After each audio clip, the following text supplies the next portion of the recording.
Hello my dearies, it's time for another Candlelight Tale. Tonight I'm going to tell you a tale that's based on a story that the captain used to tell me when I was a child. My siblings and I would gather around when we would go to our summer home. There was a sea captain who was retired who lived down the street near the water, and he would love to tell tales. And one of the tales was of pirates in the area.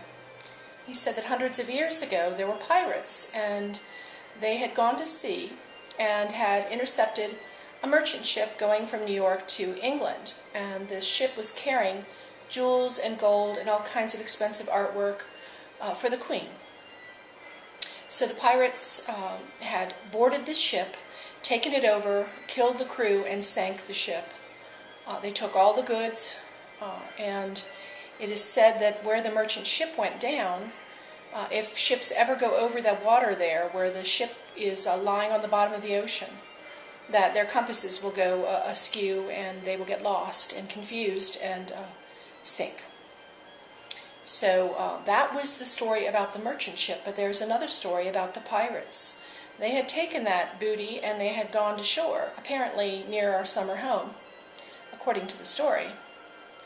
And they'd gone right into the woods right off of the shore, and they found these two slender trees that hugged overhead, and they thought that was a perfect landmark for them to remember, and they buried the treasure there because they were rushing back out to sea for another supposed lead on a ship that was full of lots of goods. So they thought they were going to have two really good hits. Problem is, when they went back out to sea, the pirate ship got sunk and everyone died.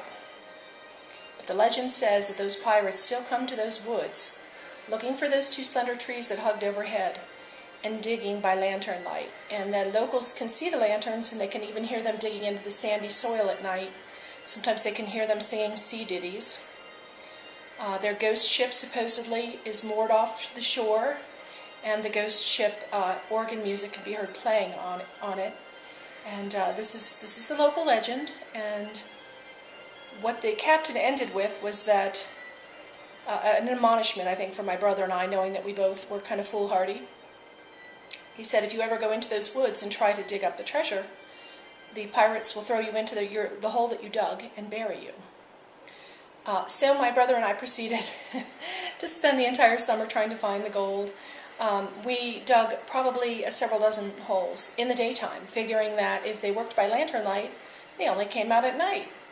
So we had done a lot of digging, and then worked very hard to cover up the holes so that they wouldn't know we'd been digging, because we didn't want them looking for us since our house was very close to the woods.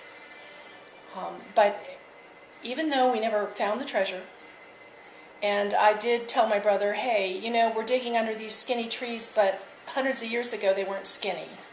So that got him a little bit upset because I was being very practical, but you know, I had to tell him the truth. We weren't going to find the treasure.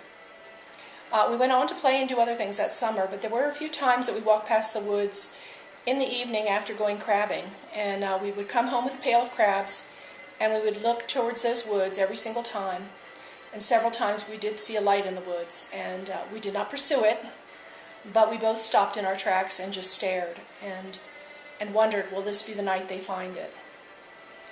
And that is the tale from Newport, Virginia.